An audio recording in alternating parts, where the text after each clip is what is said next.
Hi everyone, welcome to Sacred Creators. My name is Sarah, and I know I've been away for over a year. I just wanted to take a break, and so I'm back now. But it's been on my mind to make a video about some of the really important things that I have learned in this year that I've been away, and I wanted to share them with you. The video quality is really bad, sorry. I'm using my laptop, my phone microphone for some reason isn't working, and I just really wanted to record something because I was excited. So just listen to the message. In no particular order, I've got some notes here actually, maybe I should follow them.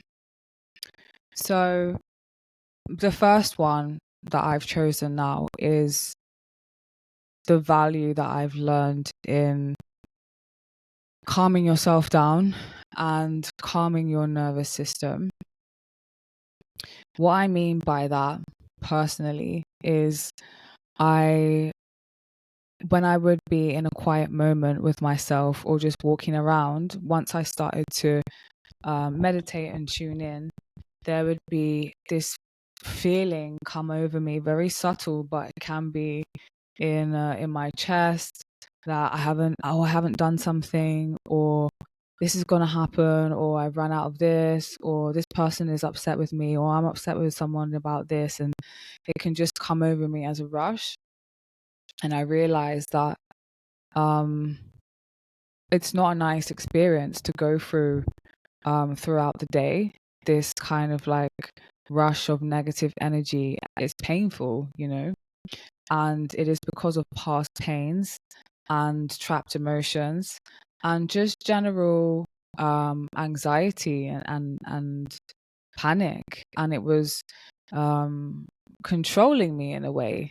It's so subtle that I wouldn't have noticed it, but once I did start to notice it, I realized that this is something that I need to change. I need to calm my nervous system down. And it also looks like when somebody would be defensive towards me, or maybe ask me a question that I felt uncomfortable with, or, just general confronting energy, instead of just being relaxed and open and curious. Many times my nervous system was just jacked up, and I could respond in a way that was detrimental to me. So I would say the first one is working on your nervous system. So I gave a few examples there. And another example, let's see. I think those two examples are good. So the way that you can calm your nervous system, the way that I did it, all these things are just going to be from my experience. It's nothing that I'm copying from someone or like anything like that. What's worked for me is meditation, is checking what my thoughts have been. So in meditation, thoughts are going to come and go, and just like observing the quality of the thoughts that I'm having. And another thing about the nervous system is it's not just what the information that it gives you, it's the way you go about it. So I could go about, if I have a project on and there are a lot of things that I need to do, I could create a lot of panic in my energy, like, oh, I need to do this, I've got this amount of time to do that, and make it like this. Or if I'm going to the store or any kind of activity that I was doing, I realized that I was creating panic, a sense of panic about it, or that, oh, time's running out, or it's not enough, and this is all kind of survival mode energy. So the way that I calmed myself down, and the way that I do continue to calm myself down, is through meditation. So I will just sitting in silence and breathing, watching my breath, nothing fancy. And the other thing is breath work. So I've been doing breath work, just box breath work for long, deep breaths. So I will, for example, breath in for 6, hold for 6, breath out for 6, hold for 6. And anytime that I got a sensation that I was running out of air, or like it was getting hard to breathe, I had to calm myself down and think that you're not running out of air. It's just 6 seconds. Like, you are provided for. There's plenty of air in your lungs for that amount of time. And it takes some time to get into that practice, because you do get to a point where maybe you feel like, I need to take a breath or whatever, and you can just relax, and those seconds will pass, and your to get a breath will come. So it's just training. It was training myself to know to go slower, and to not rush, and to not believe in all of the thoughts that were racing through my mind. Actually, to not believe any of them, because they were nothing to do with what I was doing, and they're not empowering. So yeah, that was a great tool for me, as well as taking care of my nighttime routine. So another thing that I make sure that I do is that I'm not watching any kind of like scary movie or killer movie, or psychopath thing like late at night, because those things are going into your subconscious, especially things like leaving the TV on at night with that kind of those kind of programs on. Those go straight into your subconscious. And when I had been doing that by mistake, I was dreaming about it, or just waking up feeling a bit funky. So that is a great way to turn off your TV, log off before you go to bed, maybe even an hour. And if you don't want to do that, then just be more sensitive to what you choose to watch. And that goes along with the nervous system thing, taking some time to not be on social media so often, not being on my phone too often, not being on phone, like, for example, like I could be on a phone to a friend or a family member for like hours. It can be really fun, but also can be very draining. And it's actually very nice to meet people in person. So yeah, I just started to be less on the phone, whether that's scrolling or just kind of on the phone talking to people.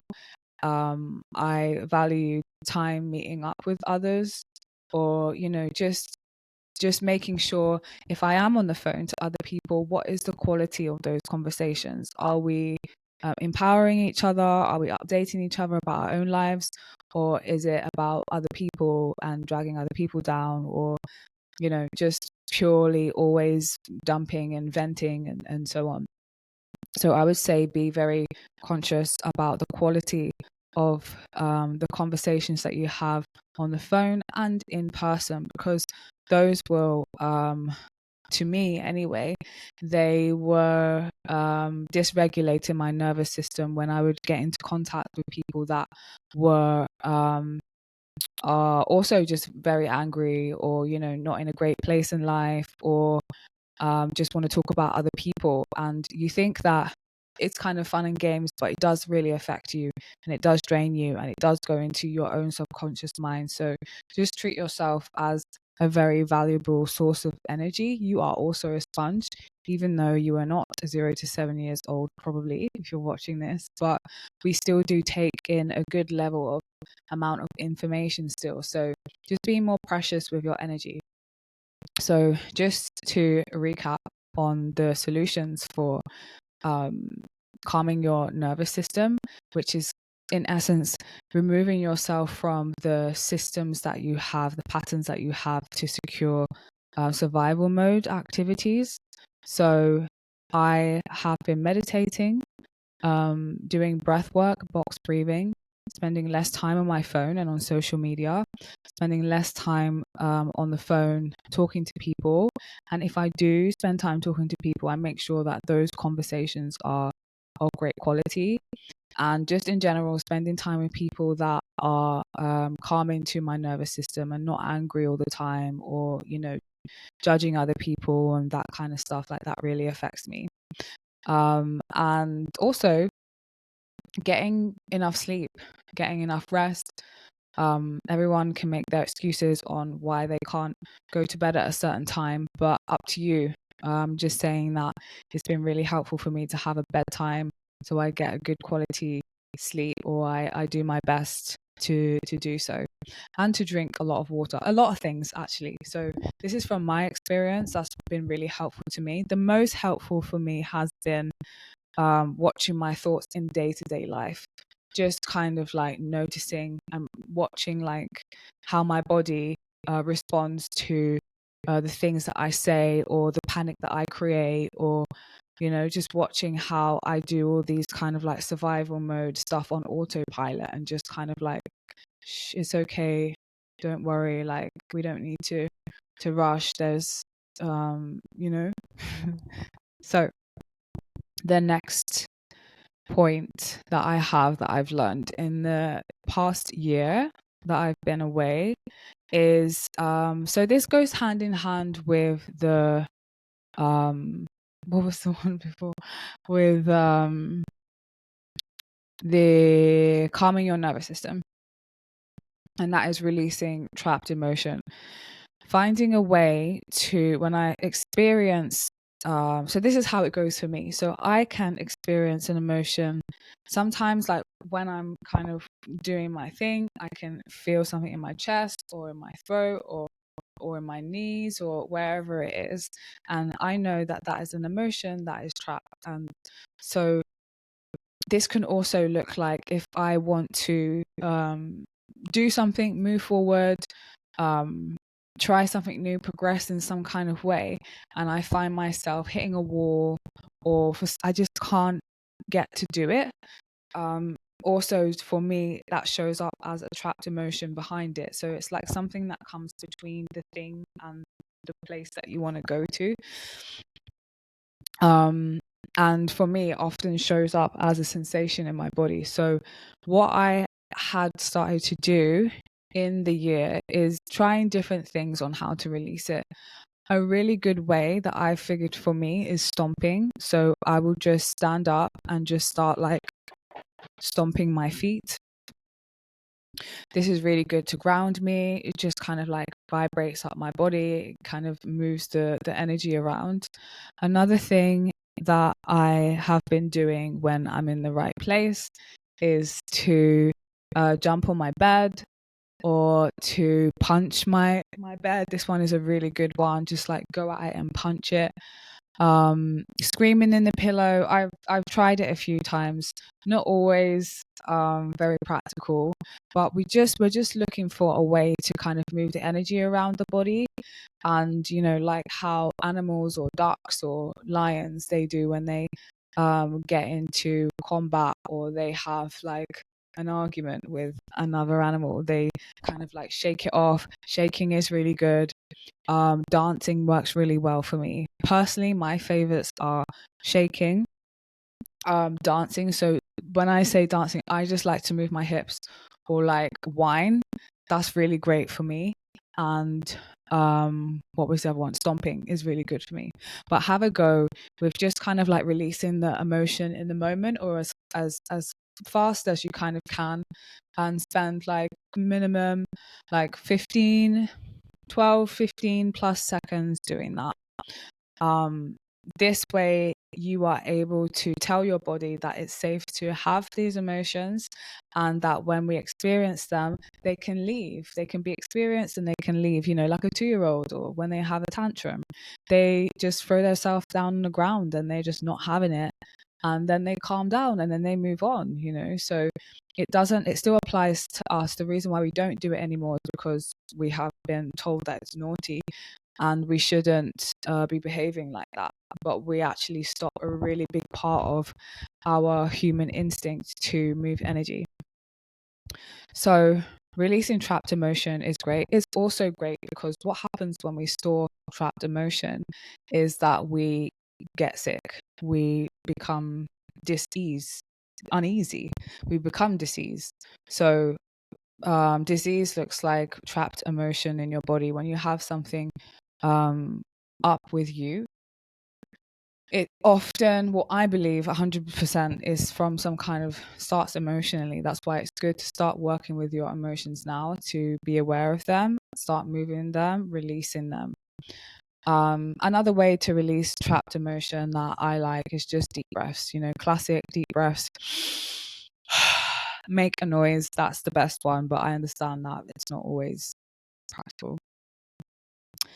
Okay, moving forward. Number 3 is placing yourself. You can see all of this stuff is very foundational. I think like we need to focus on the foundations of being, because we skip a lot of stuff for some reason. We don't have the foundations, but we want to have so many things that we deserve, and we move towards there, and we crumble because our foundations, for me anyway, my foundations have not been very strong. So in this past year, I have been cultivating stronger foundations. So number 3 is placing a high value on yourself. By that, I mean talking to yourself, having thoughts that are empowering about yourself instead of disempowering about yourself. So, for example, this is really, really, really good. This has been really good for me, and I still am working with this, and it's helped me so much. Let's say you want to open an ice cream parlor, or you want to buy a certain dress, or you want to be connected with a particular person. So the first thought would be, I like that dress. Second thought, but I can't afford it.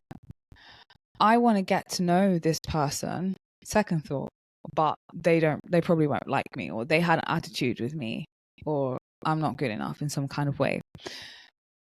Another thought would be, I would love to, oh my God, it'd be so cool to open an ice cream parlor. It's not very practical. I don't even own my own home. I don't even have a car.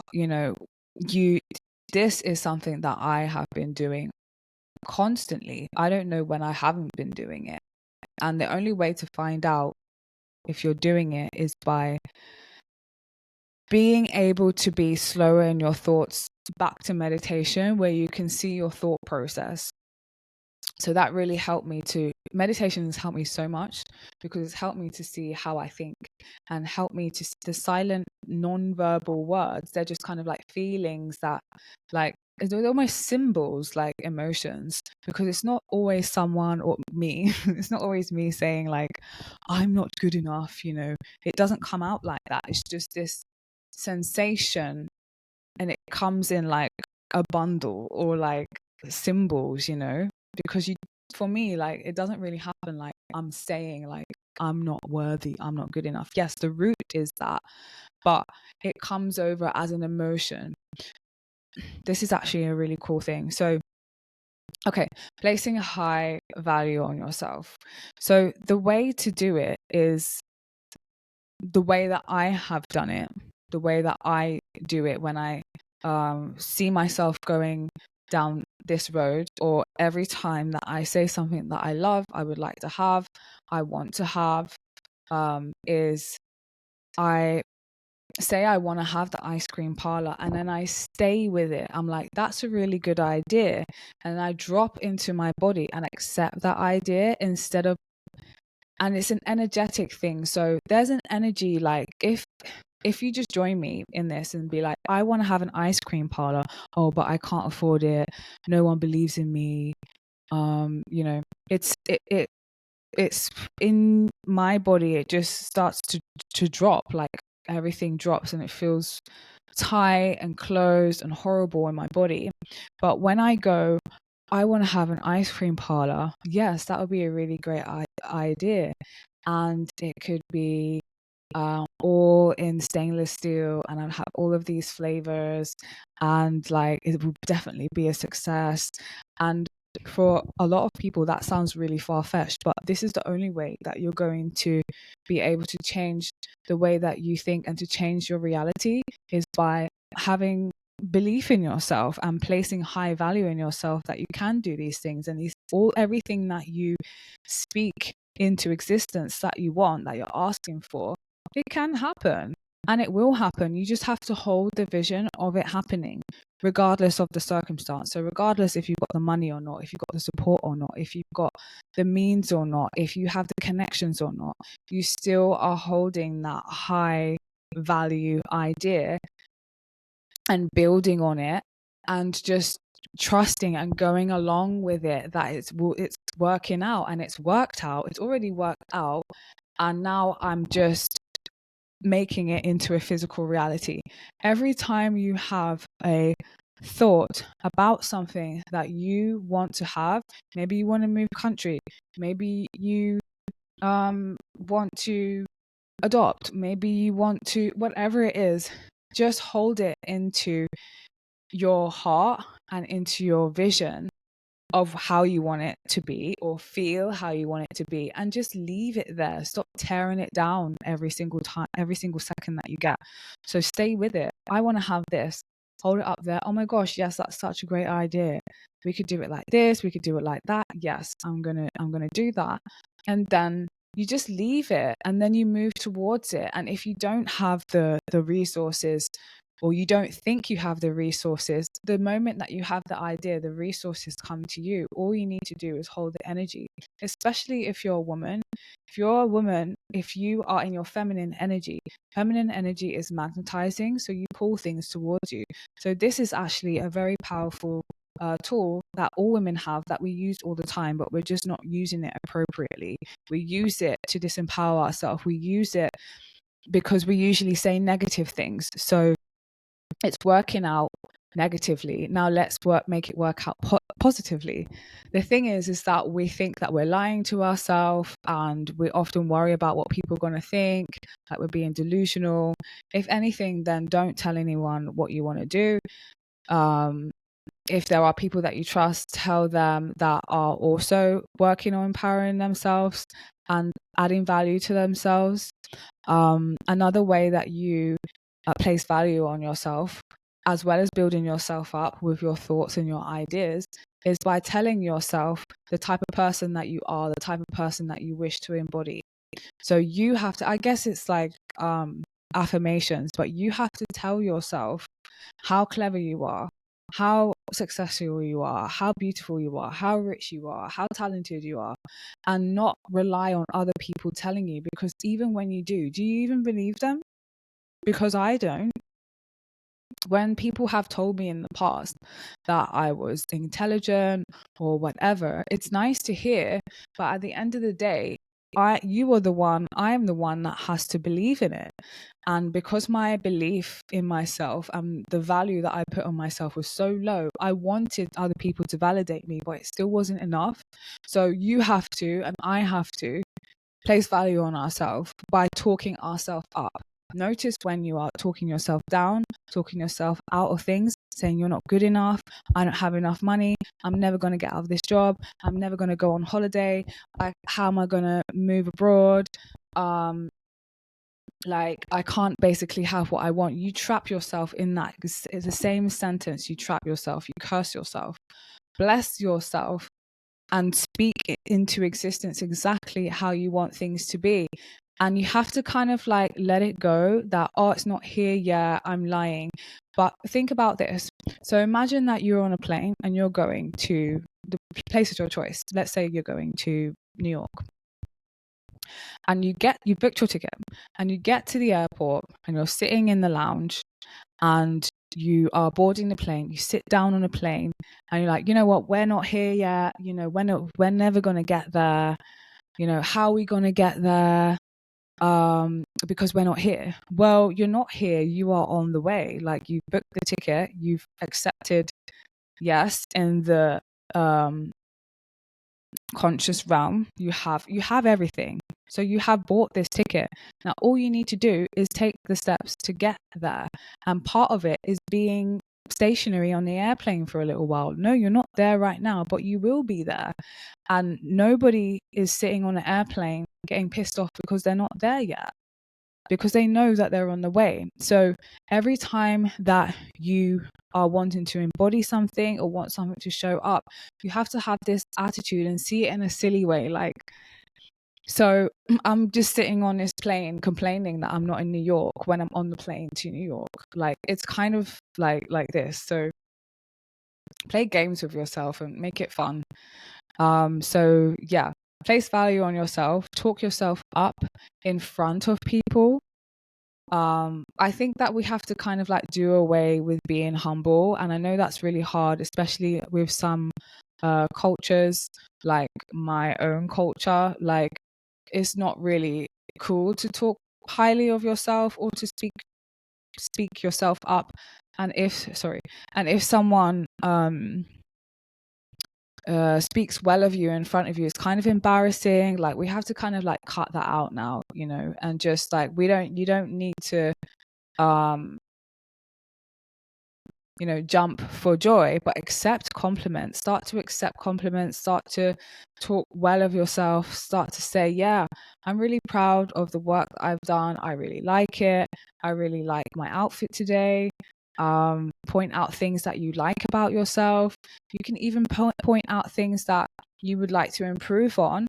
So this is another exercise of value. So if you were to point out something that you would like to improve on, what is it? I would like to improve on my public speaking. So then you start to see yourself as the highest version of you public speaking, and you hold on to that vision. And you don't be like, yeah, but I'm not there yet. You just hold on to that vision, that New York destination, and you just go towards it, and you just accept that, well, I'm going there, I'm getting there, and this is the vision that I'm holding, and this is how good it feels in my body when I hold that. So the way that I place value on myself, the exercises that I have been doing over the past year, is I did get an app. I can't remember it. It's like a self-talk app. I will try and find it. It's some doctor, American doctor, and he has a bunch of specific affirmations. So there's one for selling, there's one for intelligence, there's one for confidence. Like, there's lots of different affirmations, and I started there, and then I started to meditate, and I saw the way that I was slagging myself off, and also like, listen to the way that you talk about others, because that is a really big indication on the value that you put into yourself. So everyone is a reflection of you. And of course, like, people do things sometimes that are annoying. But just like, also think about the value that you put towards other people. Do you think other people are valuable to you? Because that's a reflection of you as well. So speaking kindly to yourself, observing your thoughts and correcting them, and playing games with yourself, and just holding the vision of the highest value possible that you can imagine for yourself, and just embodying that, and just knowing, like, right, I'm not in New York yet, but I'm going to be. And then when you get to New York, you're going to give yourself a pat on the back. You're going to notice. I watched a documentary yesterday. Little side note. I really like orcas, and in the documentary, it says it's following a bunch of orcas. They're killer whales, by the way, like Free Willy whales. And every time the orcas, they always travel like in family packs. They're not lone species. And every time that they kill an animal, or there's food for them, they they rip it apart, and then they all just start flipping around and celebrating. They celebrate every time that they have a successful kill. And I want you also to celebrate every time that you have a successful kill as well.